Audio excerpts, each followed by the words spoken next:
The Mona Lisa. Bewitching, seductive, world famous. In the minds of millions, she is the ultimate work of art, endlessly photographed and admired. Yet behind the enigmatic smile, she remains a mystery. Who was she? Why was she painted? And what has made her the world's most famous painting? After 500 years in the spotlight, the Mona Lisa is finally giving up her secrets. Centuries-old documents are at last revealing long-forgotten truths. This is wonderful. Ooh, I've got a shiver down my spine. State-of-the-art technology is taking us beneath the painted surface to decode astonishing new evidence. That's extraordinary. Wow, that's quite a big discovery, isn't it? Yes, it is. This investigation, the first full forensic examination of the latest discoveries, takes me round the world in the hunt for the truth about Leonardo da Vinci's masterpiece, with exclusive access and some extraordinary encounters. The first impression when I came in was, I did well not to jump backwards in shock. These revelations will change everything we thought we knew about history's most enigmatic work of art. That's great. So we just made a new discovery. And unlocked the secrets of the Mona Lisa. All of this together marks an extraordinary moment in the history of art. But more than that, this is quite simply one of the stories of the century.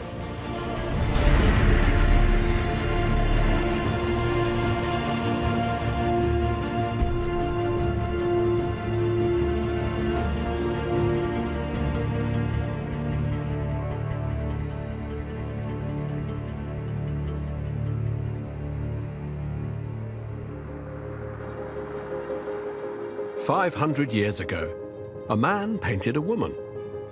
The man was Leonardo da Vinci, artist, inventor, genius. And the result of his work was the inscrutable portrait we now know as the Mona Lisa. It's a masterpiece, and one of the few works he actually finished." So what draws us to the Mona Lisa? She's not a famous monarch or a legendary historical figure. We know hardly anything about her. So what is it about this picture that's gripped the human imagination for so many centuries?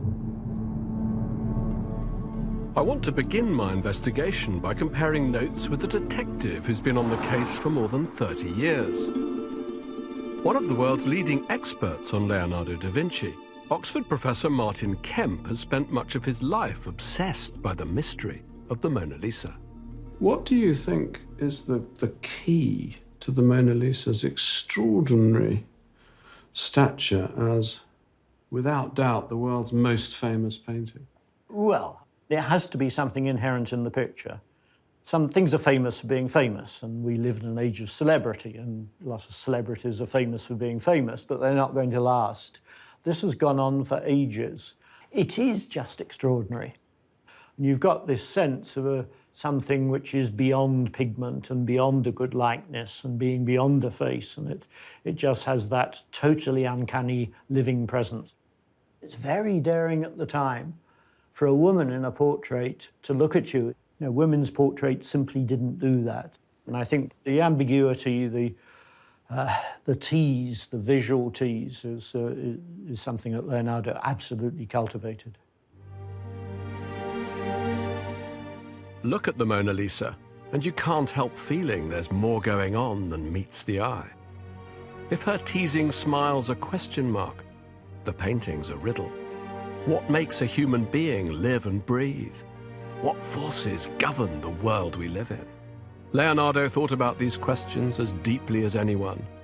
And behind this breathtakingly lifelike image lay years of investigation into spheres of knowledge like geology and anatomy, some of which were forbidden by the church. Tantalizing evidence for the research that went into the Mona Lisa lies hidden in Windsor Castle. Amongst the gems of the royal collection is an intriguing clue to the genesis of the portrait. A page from what might be called the real Da Vinci Code. If you want to see or have some sense of just how much work there was behind the surface of the picture, then this is a great place to start. It's a sheet of drawings by Leonardo's own hand. And what does it contain in faint outline? Look here. It's a bit like the Cheshire Cat. It's the Mona Lisa's smile without the Mona Lisa attached. It may well have been Leonardo's first gropings towards his idea for the painting. It's a series of studies of the human mouth, the motions of the mouth, how the mouth puckers, how the mouth bares its teeth. You have a very strong sense that for Leonardo, every picture is a kind of encyclopedia entry. And this is just that part of it, dealing with the mouth. It's just the tip of the iceberg.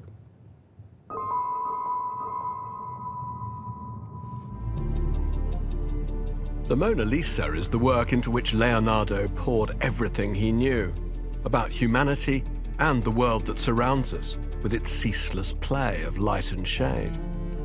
But there's a mystery there too, and it's staring us in the face. Who is the woman with the enigmatic smile? It's a question that has fueled all kinds of speculation, ranging from the ingenious to the crackpot. She's a pregnant mother-to-be. She's a prostitute. She's even a man in drag. But if you look beyond the theories, there are clues to her true identity.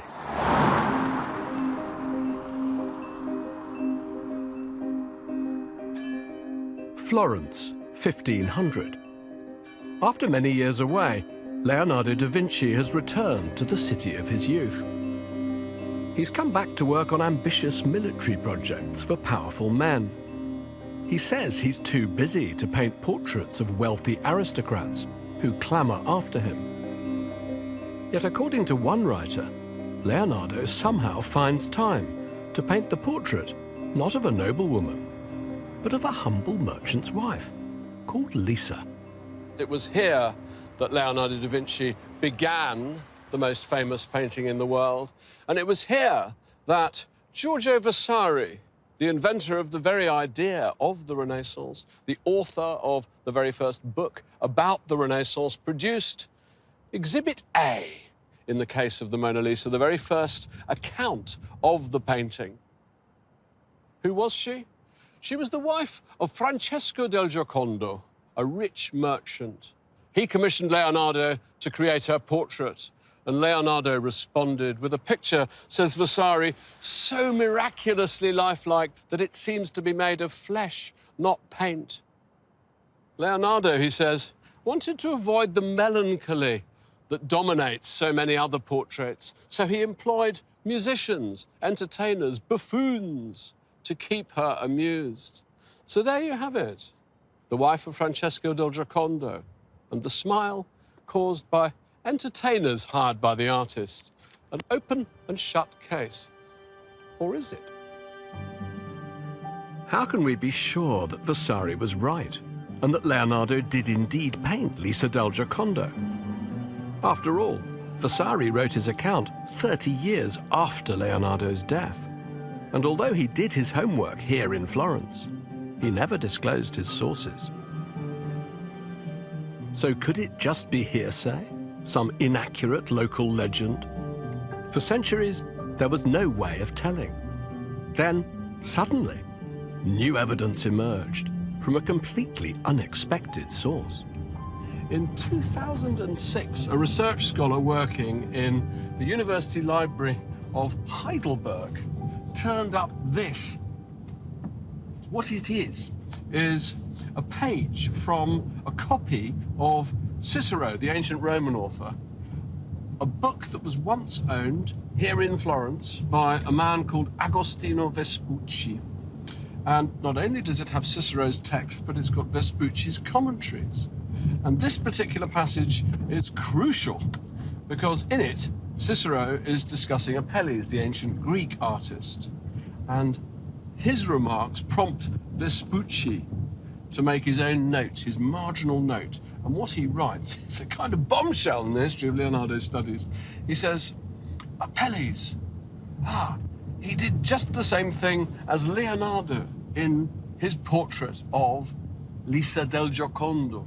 And best of all, there's a date, October 1503. So this was written almost immediately after Vespucci must have seen the portrait of Lisa del Giocondo in Leonardo da Vinci's workshop. This is gold dust, and it proves that Vasari was definitely right in at least one sense all along. Leonardo definitely did paint a portrait of Lisa del Giocondo.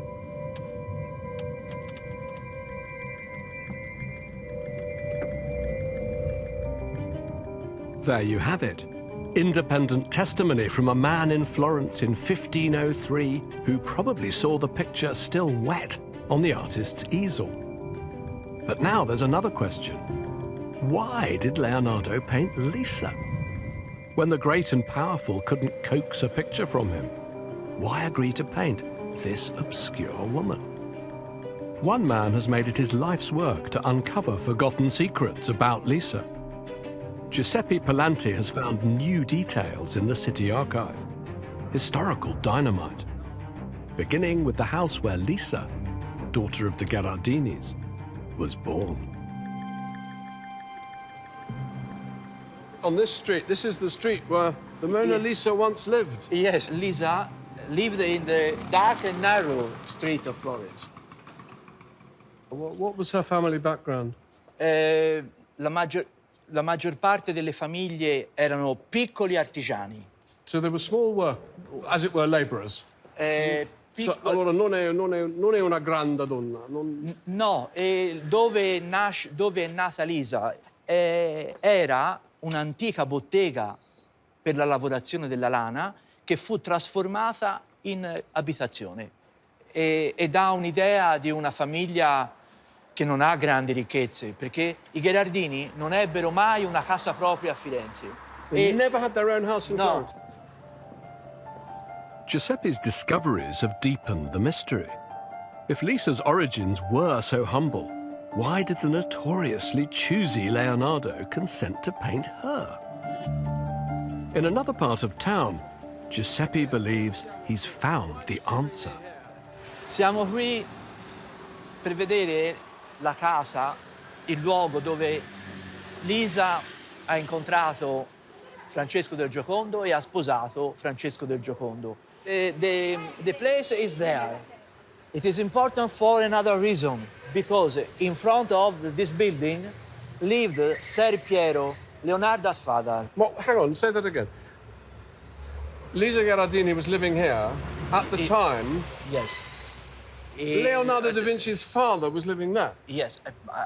Penso che Leonardo sia stato dal babbo a trovare il babbo, per cui la famiglia di Leonardo da Vinci viveva quasi di fronte alla casa di Mona Lisa. Oh, incredible! C'è un'altra connessione, un altro collegamento.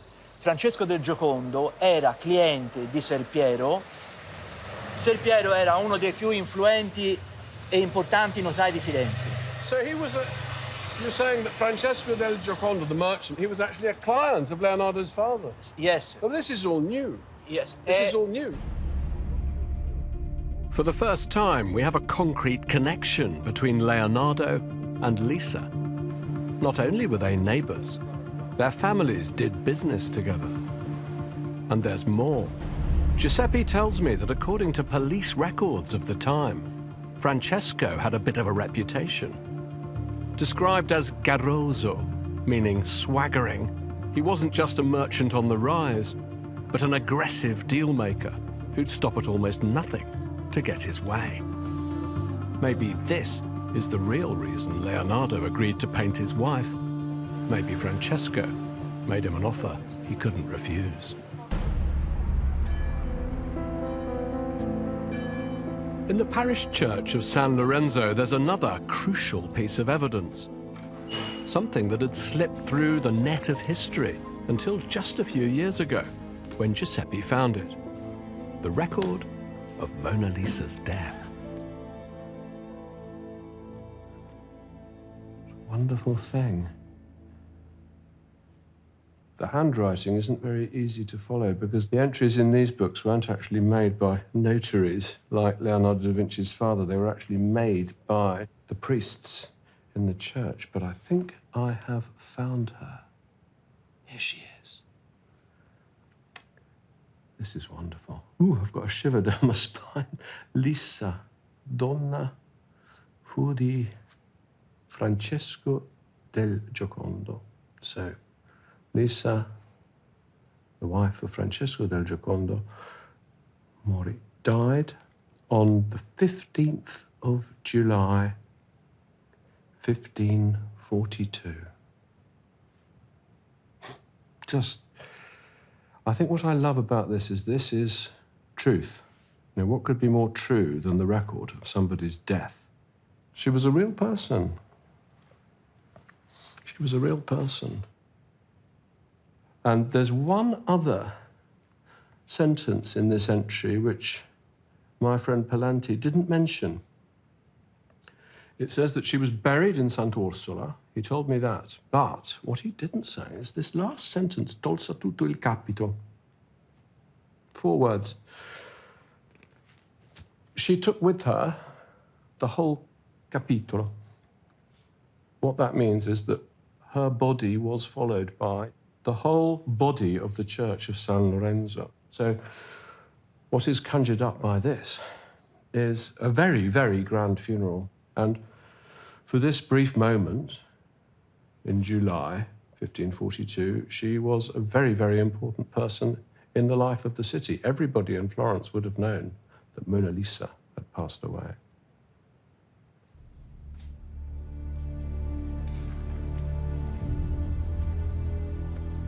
A spectacular funeral. Dozens of canons, chaplains and clerics, the whole Del Giocondo clan walking with Lisa's coffin.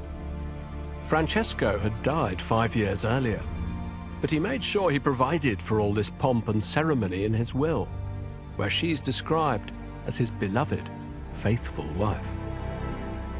Lisa Del Giocondo was laid to rest in the now ruined convent of Sant'Orsola. Beyond here, we can't follow her, though we've learned a lot.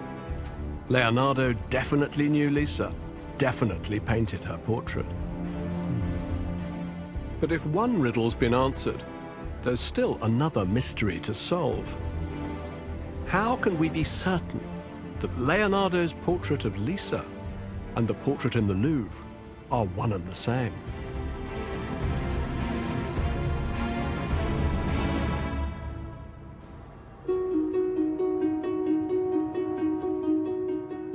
So what are the facts?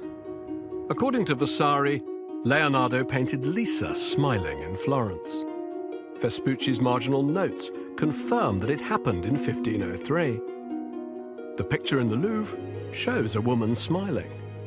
So far, so good. But other things don't add up. Vasari describes eyebrows, but the Louvre portrait doesn't have eyebrows. Vasari tells us Leonardo painted Lisa for Francesco del Giocondo. But Francesco never owned the portrait we now call the Mona Lisa. Leonardo had it with him when he died. Most troubling of all is an eyewitness account written by a man called Antonio de Beatis. He was actually shown the picture that's now in the Louvre by Leonardo himself at the end of his life. Leonardo said he'd been asked to paint this portrait not by Francesco del Giocondo, but by someone completely different. A noble patron, Giuliano de' Medici. It simply doesn't make sense. It's almost as if we might be talking about different paintings.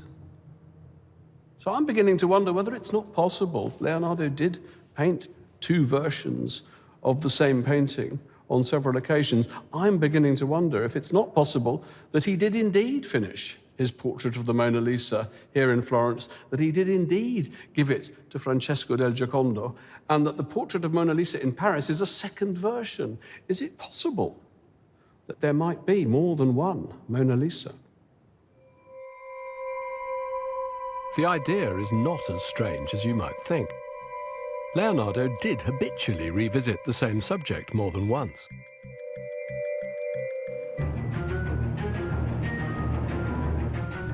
I've come to Singapore to see for the first time a picture that might actually be Leonardo's first version of the painting.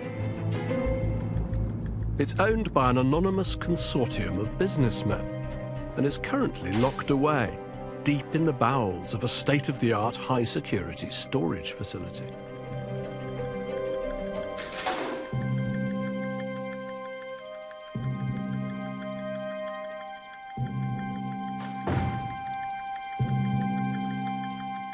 So could this be the first Mona Lisa?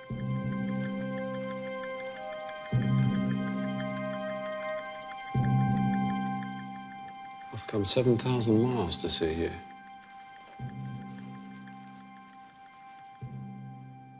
Blimey.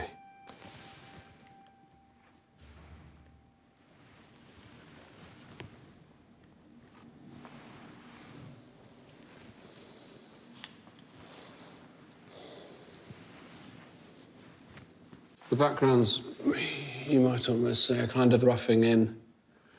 But the face, huh? The face is really something. She's younger, she's smiling. I think there's a lot to be said for first impressions. And the first impression when I came in was, I did well not to jump backwards in shock. It's too good, in my opinion, for any of the other school of Leonardo painters. Very dangerous things like this, they're very dangerous. To say this is definitely painted by Leonardo da Vinci, well, I can't say that, but I think it's not beyond the realms of possibility that this is the picture that Francesco del Giocondo took. And then Leonardo goes off, paints another picture based on the memory of this picture. And that's the Mona Lisa we know in the Louvre. It's very teasing, that smile, isn't it? Very teasing.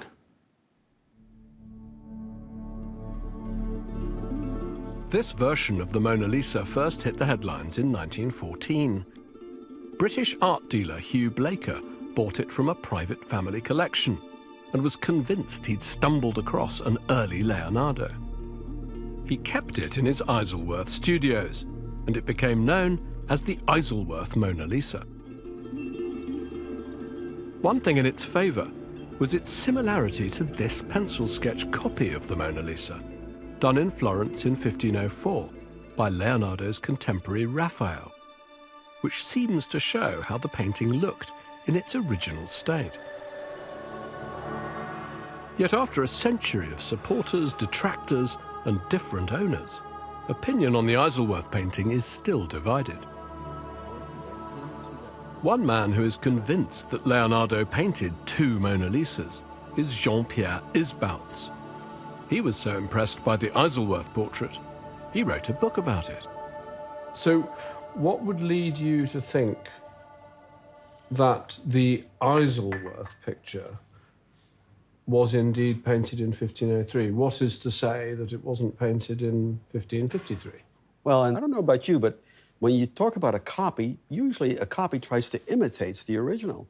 This is not a copy. There are so many different things about this particular Isleworth version that do not appear in the Louvre version. Let's take one example. The columns. The portrait is framed by two robust Doric columns. Why do we know that those columns existed in 1503 and not later on? Because there is Raphael. He makes a sketch. And what do we have on both sides? We have the columns that appear in the Isleworth. They do not appear in the Louvre version. So let's talk about the record written by De Beatis, the secretary to Cardinal d'Aragon, who visited Leonardo in 1516. Which is seriously puzzling. Which is seriously puzzling. But here we have an eyewitness account. Here they are in the room with Leonardo, and he says, yeah, this was done at the request of Giuliano de' Medici. Instigazione. I think what he was doing at this time is give Giuliano credit. Giuliano bailed Leonardo out. When Leonardo was without a mentor, panelist. And that's when Leonardo, because of the patronage and the financial support of Giuliano, finds the time to create this new meditation, if you will, the Louvre version. So your explanation would be, well, here we are. Two different explanations, but then that's not so weird if you think there are two different pictures. Exactly. Jean-Pierre firmly believes this could be Leonardo's first Mona Lisa, done for husband Francesco. But if so, why would it be unfinished? Well, we know Leonardo was slow and Francesco was impatient. So perhaps he just snatched it away from Leonardo once his beloved Lisa's face was complete. A barrage of scientific tests have been carried out on this tantalizing picture. The canvas was carbon dated to around the right period. Multiple tiny paint samples are consistent with the paints Leonardo used. X-ray, infrared, and ultraviolet scans have found nothing to disprove it as an early Mona Lisa. But that's the problem. All that conventional tests can do is rule out a possible Leonardo. What about positive confirmation?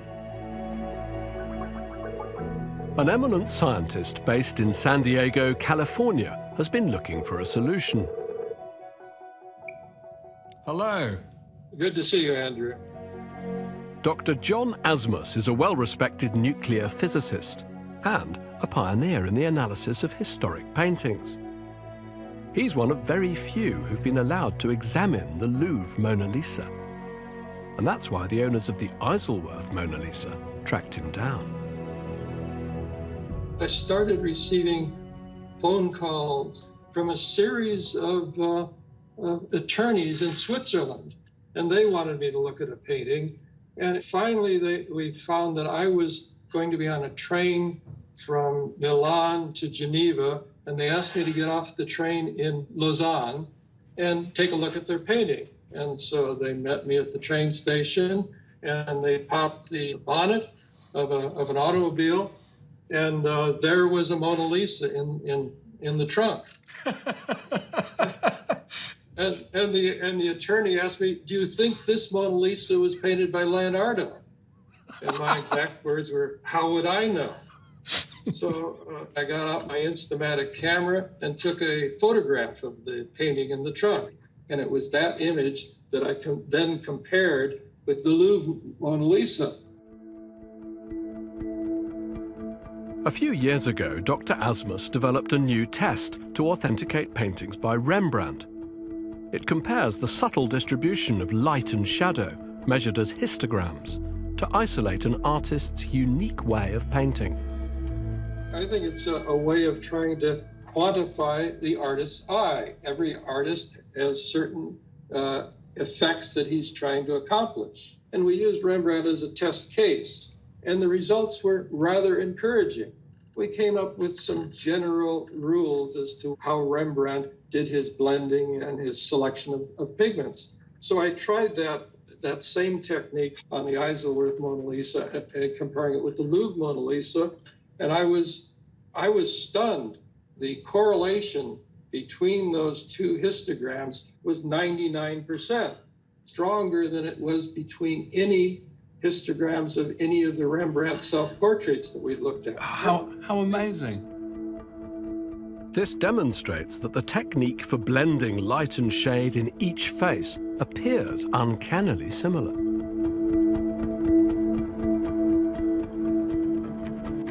John plans to build a much bigger database of Leonardo works with which to compare them. His results are impressive. But there's something still troubling me. I would love to believe that softly emerging face coming out of darkness really is young Mona Lisa. I'd love to believe that. But at the moment, for me, it's that too good to be true syndrome. It's a little bit too good. It's troubling when I look at that chart that they've done of where they've taken the paint samples from. They've taken the paint samples from everywhere except that beguiling face, which is the most compelling part of the whole picture. It's the part that makes you think, yes, This could be the young Mona Lisa. I'm just wondering whether it's possible that some very skillful, careful restorer, sometime before John Asmus saw it in the boot of that car, didn't just bring that face up. Didn't just make whatever ghost or trace of possibly a Mona Lisa copy into something so much more compelling to the modern eye. To me, not to test that it's like a detective and his team coming to investigate the scene of a crime, the scene of a murder, and fingerprinting every square inch of it, but forgetting to take fingerprints from the knife on the bed covered with blood. I could be wrong. Maybe Leonardo did paint this face in 1503 while Lisa sat in front of him. But until the face is tested, doubt remains. And to me, she just looks a bit too 20th century. But I'm still convinced that Leonardo did paint two Mona Lisas. If the Isleworth painting isn't the earlier version, then it's either lost or still out there somewhere. And believe it or not, now there's a new lead. The reported discovery of another Mona Lisa in St. Petersburg, Russia.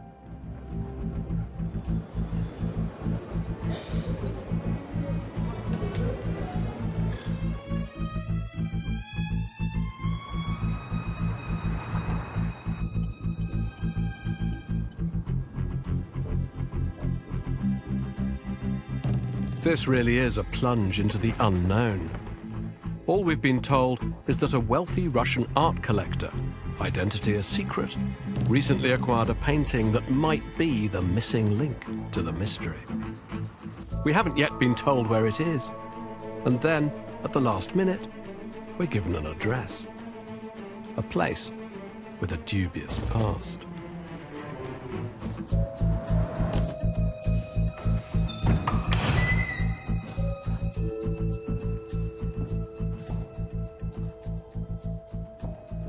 Certainly strange. This building was created in the 19th century. This room is a recreation of an old Russian hunting lodge. It survives because the KGB made it their headquarters during the communist years. Here she is. So what is this? What is this? All I know about this picture is that it was purchased by a Russian art collector from a very old and established American family who'd had it since the end of the 18th century and has hardly been seen since. And what's the status of this picture? Smaller. The columns are more complete than they are in the version in the Louvre. You see, they've got me going. I'm saying the version in the Louvre, the version in the Louvre. The Mona Lisa in the Louvre. She's enigmatic. She's removed. She's distant. Is she a copy? Not sure.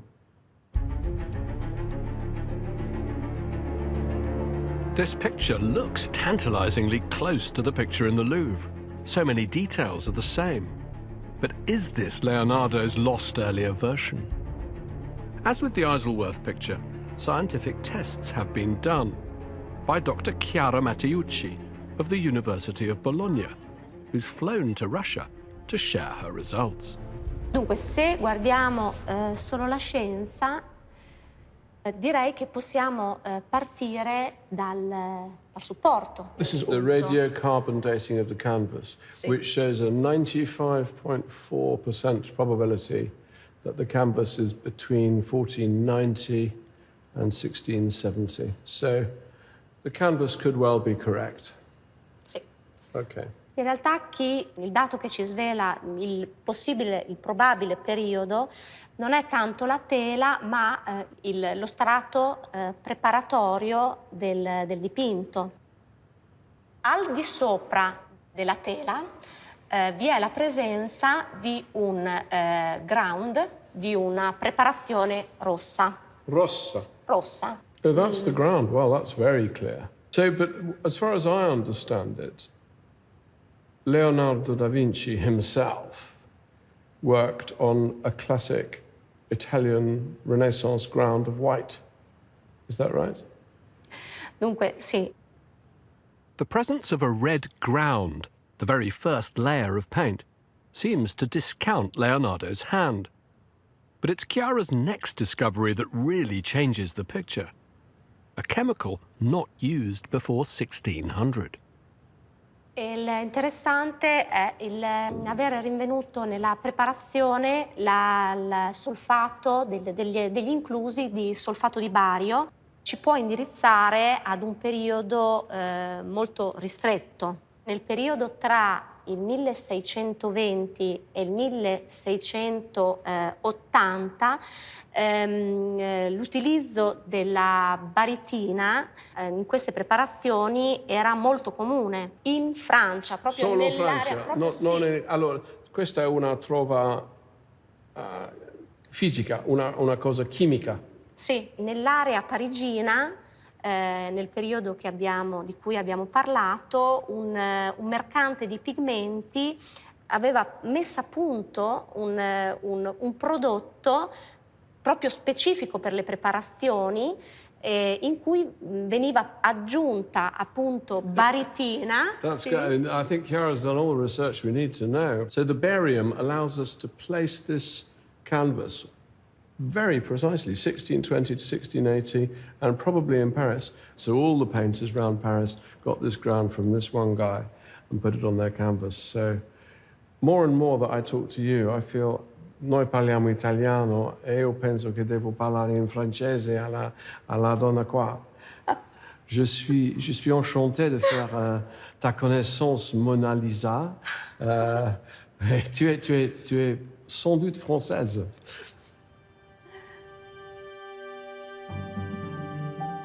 So this Mona Lisa isn't a Leonardo, but a mid-17th century French copy. In fact, there are dozens of copies. It's a real problem if you believe, as I think you have to given the conflicting evidence, that Leonardo did paint two Mona Lisas.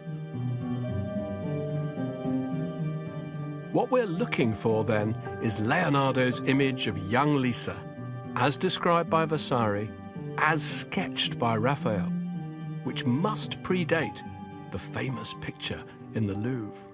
So where can it be? I still believe that I can get to the bottom of the mystery, because there's one very strong lead I haven't yet followed up. One more destination: Paris.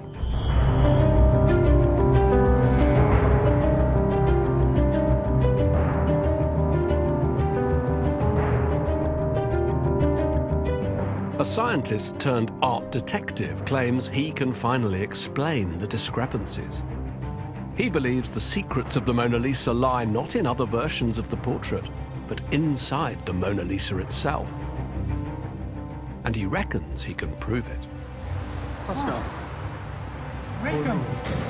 Pascal Cott is one of the world's leading experts in the analysis of paintings. He's a man in Leonardo's own image, a self-taught physicist, the brilliant inventor of a new technique that's unlocked the secrets of paintings by Rubens, Rembrandt, Picasso, and many others. His work on another Leonardo painting, The Lady with an Ermine, revealed earlier versions of the composition, hidden beneath its surface, that rewrote art history. But his great obsession is the Mona Lisa, faithfully reproduced here in his studio. In 2004, Pascal was invited by the Louvre to scan the painting. His task? Simply to identify the picture's original colours, hidden beneath the discolorations of time. But Pascal's technique also revealed that there was far more going on beneath the surface. For the last decade, he's worked in secret, decoding those discoveries. And now, he's ready to share them. Our goal is to peel like an onion all the layers of paint to reconstruct the chronology of the construction of the painting. So is this And new? Is this a new... This is a new technique, absolutely.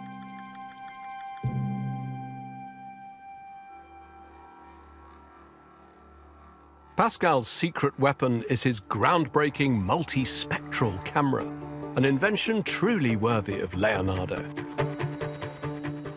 13 different wavelengths of colour are projected onto the picture, each penetrating the paint surface to a different depth. The camera captures the reflections, generating over 3 billion bits of data and thousands of images. By analysing each image, shown in black and white, Pascal can reveal a painting's secrets, layer by layer. His first discovery in the Mona Lisa is buried deep within the painting. What we discover that the head was bigger. So you see a shadow Yes, I can of see a it. bigger head. And you can see also that the nose is double here. Oh. Wow. So once she had a larger head. And I discovered this hand much more bigger.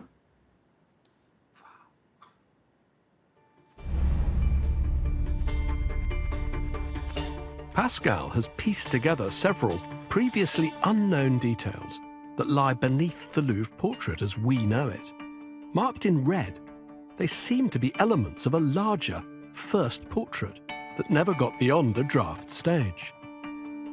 But that's just the beginning of Pascal's discoveries.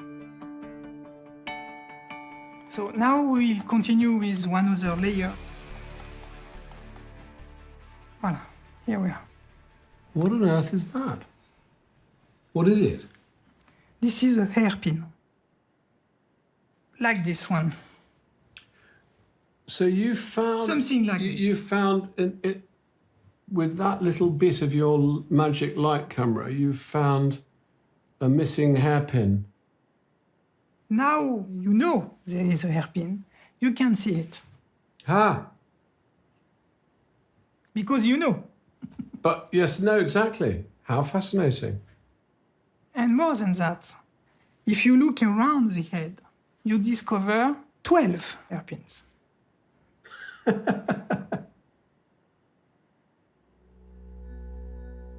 The hairpins with pearls make no sense on the first large portrait. But Pascal has found something else that appears to be connected to them. Tiny rows of dots, known as spolveri. They seem to suggest an elaborate headdress. Intriguingly, a type of headdress that, as far as we know, was only ever shown on the heads of saints or Madonnas.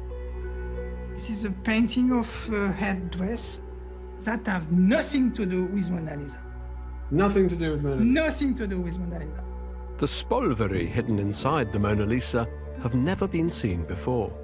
They're concrete proof of the way Leonardo constructed a picture. He would have begun with a preparatory drawing, marked the lines on tracing paper with a sharp point, then transferred those outlines onto the wood with coal dust.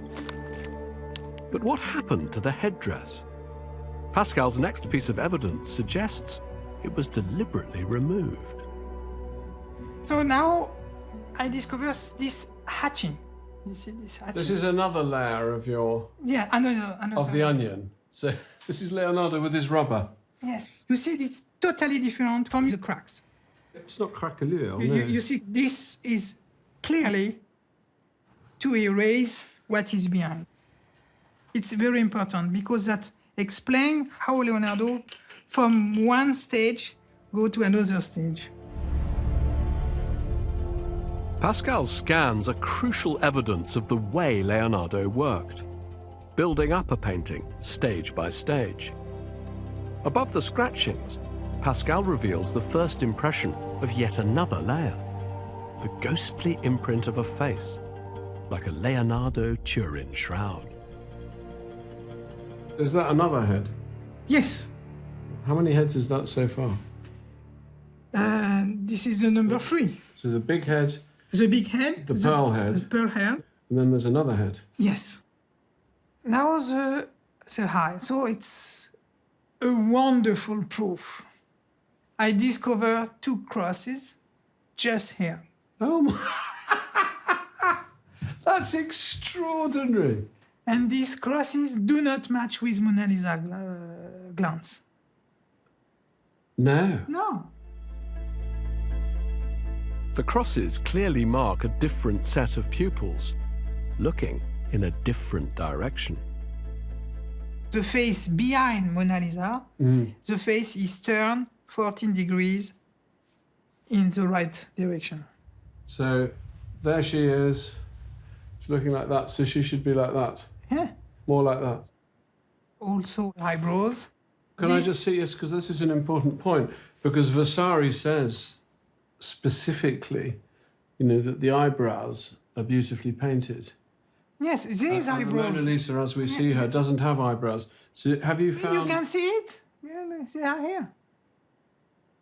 So there are the eyebrows.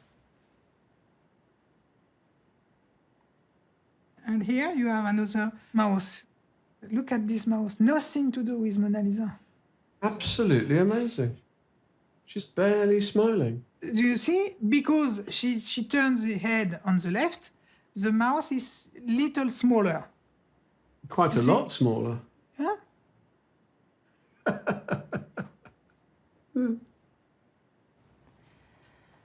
So Pascal, you found a complete face And yes, inside inside. the Mona Lisa. Yes.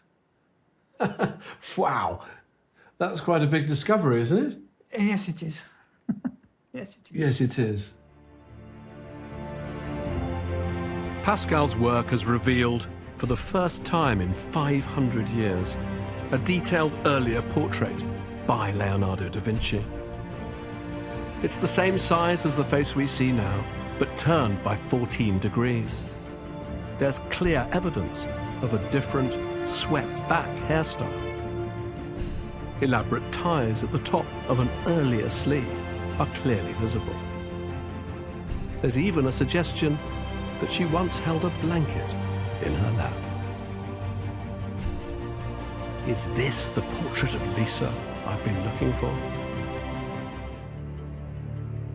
So throughout my journey, I thought, well, it seems as though they're talking about 2 different pictures.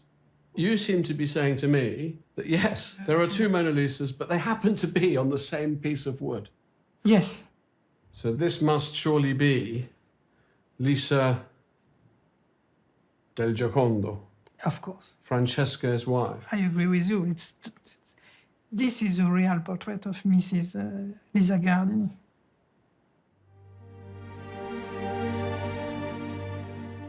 Pascal's pioneering work marks an extraordinary moment in the history of art.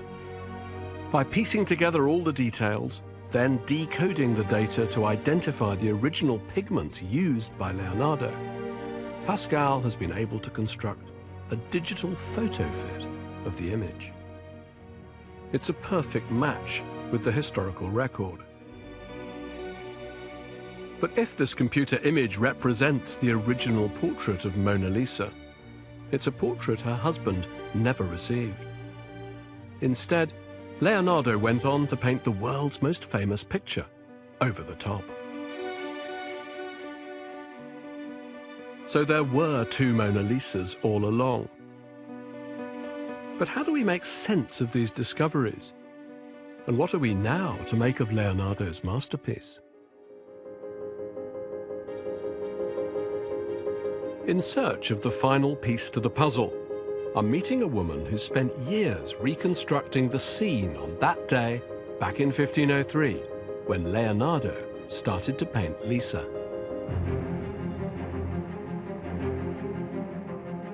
Leading expert on Renaissance hairstyles and costumes, Elisabetta Nignera, has based her work closely on Pascal's findings. Every Renaissance fashion can be precisely pinpointed, whether to Rome in 1512 or Florence in 1503. So by recreating the costume Pascal found in the painting beneath the painting, Elisabetta can place and date it very precisely. Her results are a revelation.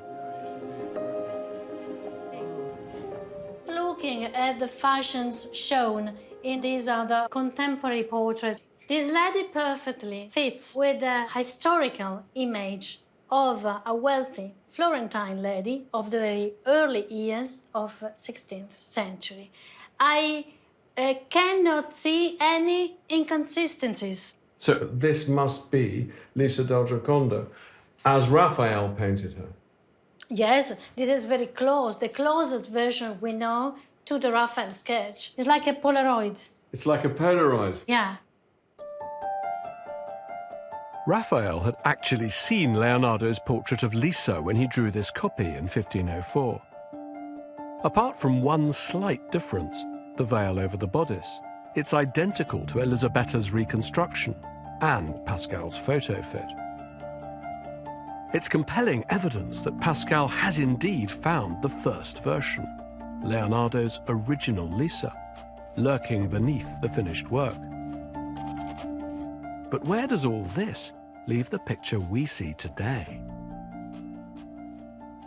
So, Elisabetta, when you look at the Mona Lisa in the Louvre, as she is now, from the point of view of costume, what do you see? To me, she's not a real person because there are so many details which go in this sense.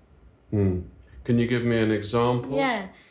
The long hair worn on her shoulder, this wouldn't be conceivable unless you had the very high ranks or it was a posthumous portrait. What about this sort of sash of drapery that comes over her shoulder? The twist. Yeah. This is the most interesting element in Louvre's Gioconda because Greco-Romans classical art devoted such a detail only on one shoulder only, to Venus, and virtues like purity, chastity, faith. So that beautiful strand of drapery that seems to continue the flow of the river and the landscape behind, that is not something that a real woman would have worn. At all. Even so it's more like an attribute of a goddess. Yes. So the Louvre painting shows an idealized woman, maybe a posthumous portrait. Surely then, she can no longer be Mona Lisa, because Mona Lisa outlived Leonardo. Wow. Yeah. Now, for Elisabetta, the moment of truth.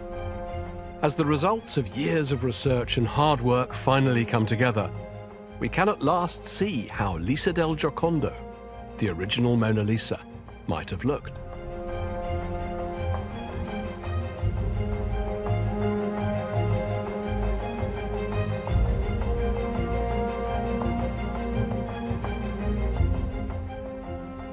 So, Elisabetta, you have made the sleeves that Pascal found, and this is the line. You've recreated the line there. Yeah, exactly.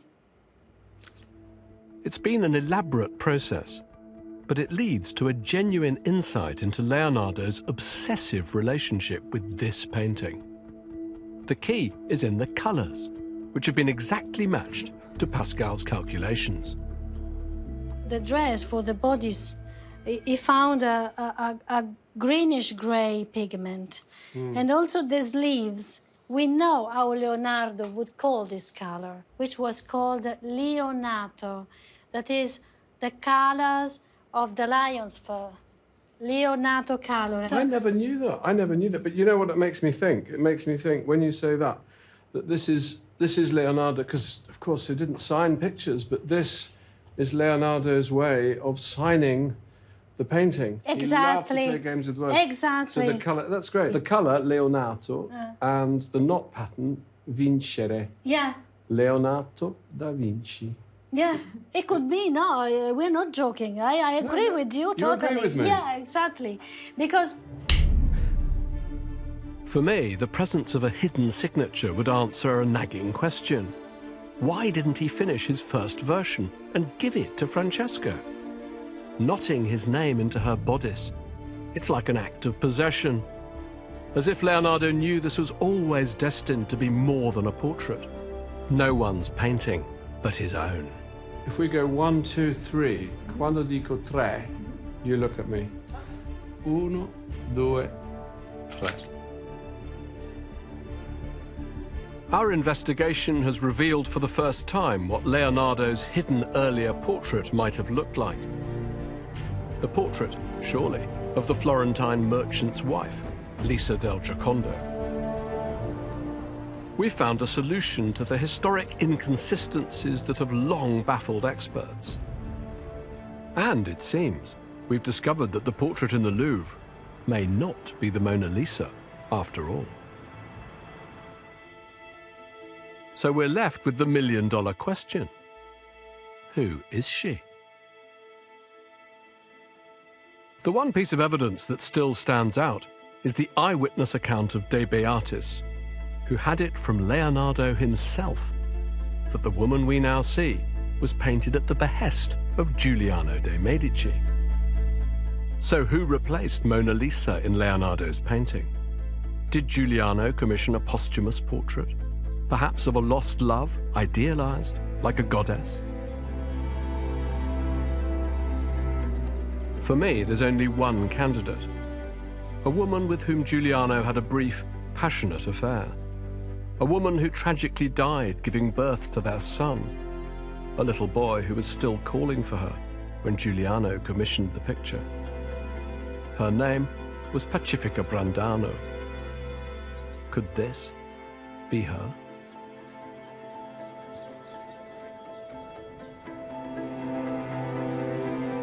It's a romantic notion. But just as Leonardo never gave the picture to Francesca, he never gave it to Giuliano either. Instead, he kept the image of the woman he'd signed in code and made her more his own than ever. At the end of Leonardo's life, the Mona Lisa, this shape-shifting picture that had begun as the portrait of one woman and then metamorphosed into another, became something else again, namely a work of art that transcended portraiture and turned into an expression of all his knowledge, all his philosophy. The painting's like a shimmering mosaic in which Leonardo has pieced together all that he knows about nature and about human nature. And I think the key to it is that famous smile. Leonardo's way of saying that while we might strive to understand this vast cosmos that surrounds us, in the end it's our destiny to pass through life as swiftly as the smile that flickers across a human face. So the Mona Lisa really isn't Mona Lisa after all, but something much more than that. It's a painting of life itself, as Leonardo had come to think of it. His way of painting us all.